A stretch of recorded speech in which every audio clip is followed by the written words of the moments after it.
बोलो श्री कृष्ण भगवान की जय हो। श्री भागवत सार की जय हो। श्री भागवत सार में 820 बैर वासना के साथ जो मरता है उसकी सत गति नहीं होती, निश्चित करो। 821 विलासी लोगों में रहकर निर्भय कार रहना अत्यंत कठिन है। शरीर से ना सही आंखों से भी पाप हो जाता है। विलासी लोगों से दूर रहो। 822 रात्रि में सोने से पूर्व एवं प्रत उठने से पहले प्रभु के नाम का तथा तीर्थों का स्मरण करो। उत्तम विचार करो, प्रार्थना करो, हमसे पाप ना हो। बच्चों, जैसे सुबह रात को सोते हैं शुभ रात्रि कहना चाहिए। अपने बड़ों को छोटों को सिखाना चाहिए कि शुभ रात्रि कहना चाहिए। रात को सोने सॉरी बच्चों, रात को जिस टाइम सो उस टाइम अपनी कुल की देवी का नाम लो, भगवान का नाम लो। और जो आपका गुरु है उनका जाप करा करो। रात को सोते वक्त 5 मिनट, चाहे 5 मिनट करो, आपको जरूर करना चाहिए। और सवेरे उठने से पहले, जैसे सवेरे उठो आप अपने जैसे ही बिस्तर में आँख खुली वैसे ही बैठे और भगवान का नाम ले लिया। भगवान का लिया, तीर्थ का लिया, ओम गंगाए नमः, भगीरथ, सारा ये मतलब बड़े बड़े ऋषियों का, गंगा का और यमुना का, ये तीर्थों का नाम लेना चाहिए। अपनी कुल की देवी का लेना चाहिए, भगवान का लेना चाहिए, अपने गुरु का लेना चाहिए। फिर धरती को निचकारना चाहिए, छूना चाहिए पैर धरती का। और फिर इसके बाद अपने माता पिता हो तो माता पिता का छुओ, नहीं तो परमात्मा के जो मंदिर बना रखा है, मंदिर के दहलीज के बाहर आप नमस्कार करो और फिर इसके बाद स्नान ध्यान करो और फिर पूजा पाठ करो। आपको ये रूटीन बनानी पड़ेगी, क्योंकि ये अगर बनाओगे तो बहुत अच्छा रहेगा। और हर एक संकट से बचाता है, हर एक संकट से बचाता है ये सब चीज। भगवान का नाम, दान दक्षिणा, यही काम आता है हमारे। रात्रि में सोने से पूर्व एवं प्रत उठने से पहले प्रभु के नाम का तथा तीर्थों का स्मरण करो। उत्तम विचार करो, प्रार्थना करो, हमसे पाप ना हो।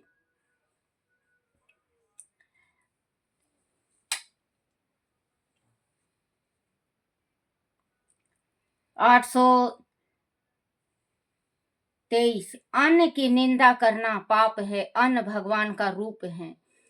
824 साधु की निंदा और अपमान स्वर्ग नाश कर देता है। अगर साधु का, संत का, महात्मा का, ब्राह्मण का अगर कोई निरादर करता है तो वो बहुत बड़ा पाप का भागी बनता है। साधु की निंदा और अपमान स्वर्ग नाश करा देता है। 824 825 एकादशी के दिन अन्न की रसोई बिल्कुल मत बनाओ, महापाप है एकादशी के दिन। 826 बालक के समान निर्दोष और निर्विकार बनने का प्रयत्न करो। दोष मनुष्य की आंख से मन में आता है, इस कारण दृष्टि ऊपर करके अंकुश रखोगे तो जीवन निर्दोष बनेगा।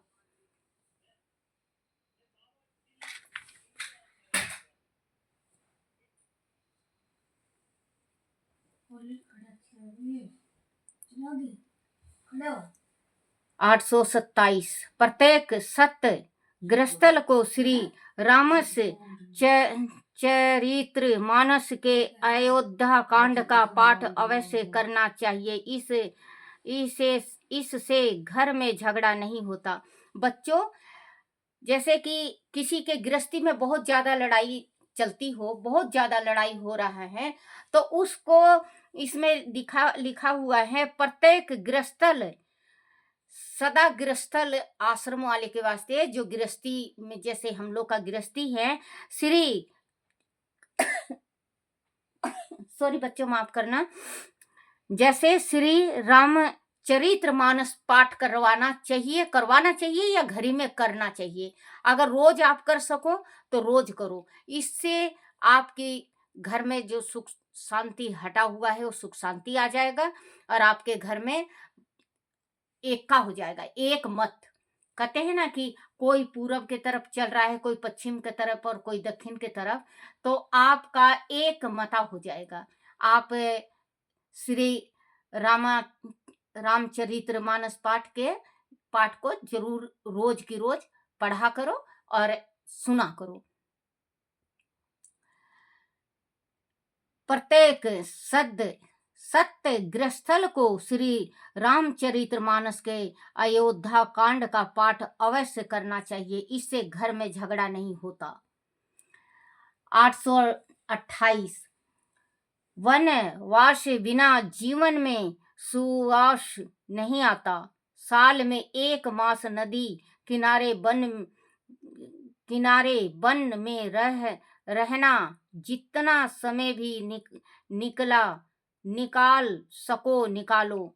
अगर साल में एक दफे हरिद्वार चले जाओ, काशी चले जाओ, तीर्थ जरूर 1 साल करना चाहिए, क्योंकि जो हमारे से भूल चूक हो जाता है, पाप हो जाता है गृहस्थी में, वो हट जाता है। लेकिन हमारी गृहस्थी है बच्चों, हम 1 महीना के वास्ते कहीं पे नहीं जा सकते, तो 1 दिन के 24 घंटा के वास्ते कहीं तीर्थ में साल में 1 बार जरूर जाना चाहिए। 129 कंठ की शोभा गहनों से नहीं है, ब्रह्मचार्य और राम नाम से है। कंठ का शोभा बच्चों, जो गले का शोभा है, जैसे कि कोई हार पहन लेता है, कोई चेन पहन लेता है, तो वो सोचता है कि मेरे बराबर कोई नहीं है। लेकिन इसमें पाठ में ये लिखा है कि जब तक भक्ति नहीं करो, भगवान का जाप नहीं करो, जब तक हमारे पास कुछ भी नहीं है। कंठ की शोभा गहनों से नहीं है, ब्रह्मचार्य और राम नाम से है। 830 यौन काल में जो काम का दमन करता है, उसकी वृद्धावस्था सुंदर बनती है। जीवन सुधारने का प्रयत्न यौवन काल में ही करना चाहिए। बच्चों में हर एक इसमें आपको यही समझाती हूँ कि बालकपन तेने खेल गवाया, आई जवानी खूब कमाया, देख बुढ़ापा फिर तू रोया। तो आप अभी से ही समय है आपके पास, आप राम जपना स्टार्ट कर दो। वृद्धा हो जाओगे बच्चों, राम का नाम नहीं जपा जाएगा। जो करना है बच्चों, आज मैं इस संसार की हकीकत बात बता रही हूँ कि अगर हम अपने कमाते हुए, आपके पति हैं तो आप कुछ भी दान दक्षिणा कर सकते हो। आप दोनों पति पत्नी खूब दान किया करो। कोई पता नहीं कब कौन बिछड़ जाए और दान पुण्य से हाथ रुक जाए। तो बच्चों, मेरा कहना यही है कि जब तक जीवन है, भगवान का दोनों जने तीर्थ किया करो और भगवान का जाप किया करो। अगर आपके सास ससुर हैं तो उनको भी तीर्थ कराओ, सबसे बड़ा पुण्य है। उनकी सेवा करो, सबसे बड़ा पुण्य है। और बच्चों, बुढ़ापा, अगर आप सोच रहे हो कि मैं बुढ़ापा में चाहे कितना भी कमा लोगे बच्चों, लेकिन हाथ रोकने वाले खड़े हो जाएंगे, खुद के आपके बच्चे खड़े हो जाएंगे। तो मेरे हाथ जोड़ के प्रार्थना है, जो अभी आप जवान हो और आपके बच्चे छोटे छोटे हैं, तो आप अपने बच्चों को भी डालो, क्योंकि बच्चों को भी डालो पूजा पाठ करना, क्योंकि अभी आप अपने बच्चों को जिस सांचे में ढालोगे वही सांचा उसका ढल जाएगा। तो पूजा पाठ करवाया करो अपने बच्चों से भी, और आप भी किया करो, क्योंकि समय का कोई पता नहीं, समय कब निकल जाए। समय किसी के वास्ते नहीं इंतजार करता, समय तो समय है। तो यौवन काल में ही भगवान का, जो इसमें जो लिखा है यौवन काल में जो काम का दमन करता है उसकी वृद्धावस्था सुंदर होती है। जो जवान होता है और अपने मन पे काबू रखता है, अपने आंखों पे काबू रखता है, अपने दिमाग पे काबू रखता है, तो उसका वृद्धावस्था ठीक जाता है। यौवन काल में जो काम का दमन करता है उसकी वृद्धावस्था सुंदर व्यतीत है। जीवन सुधारने का प्रयत्न यौवन काल में ही करना चाहिए। 831 मानव शरीर पाकर भी जो मनुष्य विषयों के पीछे लगा रहता है वह अमृत देकर बदले में विष लेता है। अगर जैसे कहते हैं कि अभी हमें मानव का जीवन मिला है, हमें खूब भक्ति करना चाहिए, खूब पाठ करना चाहिए, खूब पूजा करना चाहिए, क्योंकि ये चला चली का मेला है। मानव शरीर ऐसा बना हुआ है जो सब कुछ सोच समझ सकता है, ऊंचा नीचा समझ सकता है, बुरा भला देख सकता है। जानवरों को सोच समझ नहीं होती। अब मान लो एक कुत्ता ही को मान लो, आप रोटी दे रहे हो, अगर उसको रोज लात मार रहे हो लेकिन वो उसी वक्त आपके घर रोटी खाने आएगा। उसको ये समझ नहीं है कि मुझे कल लात मारा था, आज मैं इसके घर नहीं जाऊं। वो नहीं सोचता, क्योंकि वो उसमें इतनी सोच नहीं होती। वो सिर्फ प्रेम को देखता है। और इंसान को सोच इतनी होती है कि कौन मुझे अपना मानता है और कौन पराया, और क्या करूं जो मैं भगवान के चरणों तक पहुंच जाऊं। क्या दान दूं, क्या मैं धर्म करूं, क्या भक्ति करूं, मैं किस देवता का पूजन करूं जो मेरी मनोकामना पूर्ण हो जाए। जो हमारे घर में आज अशांति फैली हुई है, हर एक के घर में अशांति फैली हुई है। हर एक इंसान ये सोचे कि मैं पूजा पाठ भक्ति करूं, किसी के घर में अशांति नहीं होगा, सबके घर में शांति होगा। देर है भगवान के घर में, देर होता है, लेकिन भगवान जिस टाइम बाँह पकड़ते हैं ना, तो माई का लाल कोई नहीं रोक सकता। भगवान देते हैं छप्पर फाड़ के। तो बच्चों, आप भक्ति अपने बच्चों को छोटेपन से सिखाओ और आप भी किया करो। ये ना हो कि आजकल करते करते आपका समय निकल जाए। कल करे सो आज कर, आज करे सो अब, पल में परले होएगा, राम जपेगा कब, राम जपेगा कब। क्योंकि कहते हैं राम बहुत जरूरी है जपना, राम बिना कुछ नहीं है। बोलो श्री कृष्ण भगवान की जय। श्री कृष्ण गोविंद हरे मुरारी, हे नाथ नारायण वासुदेवाय, हे नाथ नारायण वासुदेवाय, हे नाथ नारायण वासुदेवाय। बोलो हरिवंश पुराण की जय हो। हरिवंश पुराण में अनिरुद्ध से विवाह के साथ वध को कहा गया है।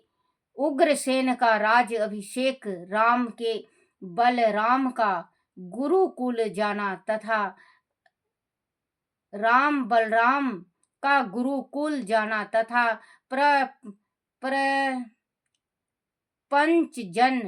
पंचजन नामक असुर के वध के बाद यमराज से गुरु पुत्र वापस लाने की कथाएं हैं, तथा जरासंध द्वारा मथुरा को घेरे जाने और फिर उनके वापस लौट जाने की कथाएं हैं।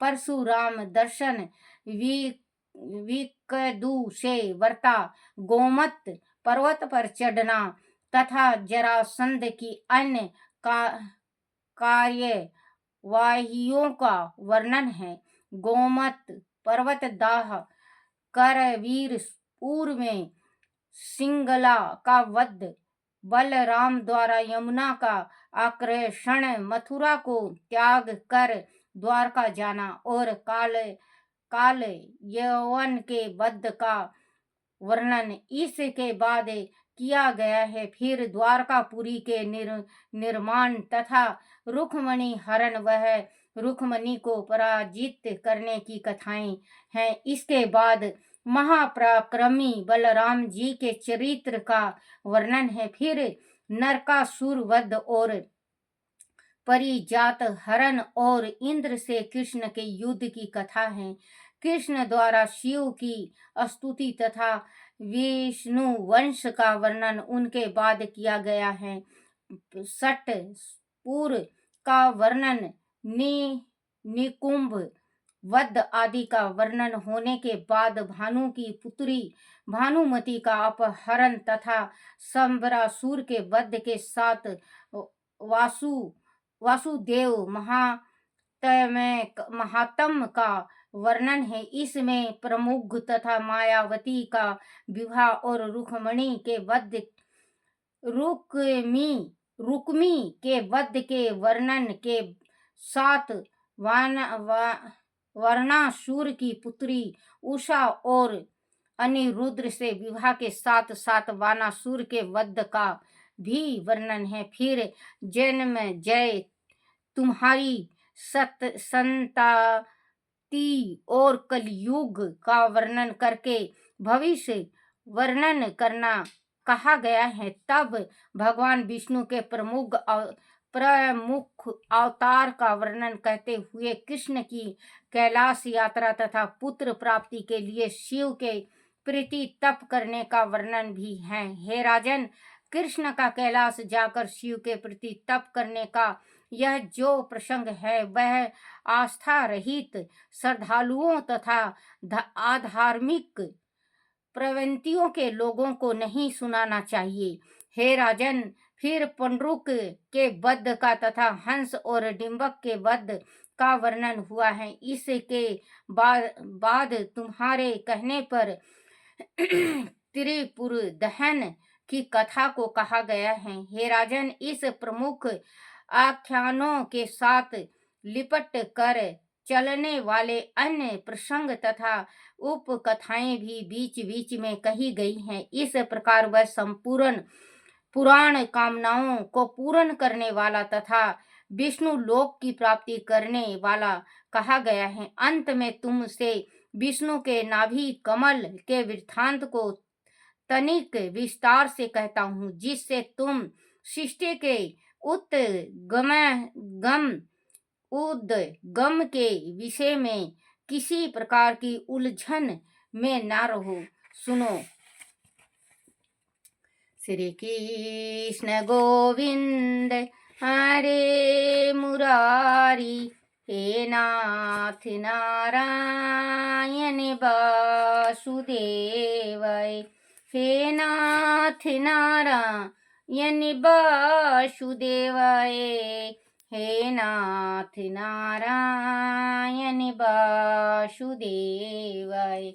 श्री कृष्ण गोविंद हरे मुरारी, हे नाथ नारायण वासुदेवाय। बोलो श्री कृष्ण भगवान की जय हो। अपने अपने माता पिता की जय हो। अपने अपने गुरुदेव महाराज की जय।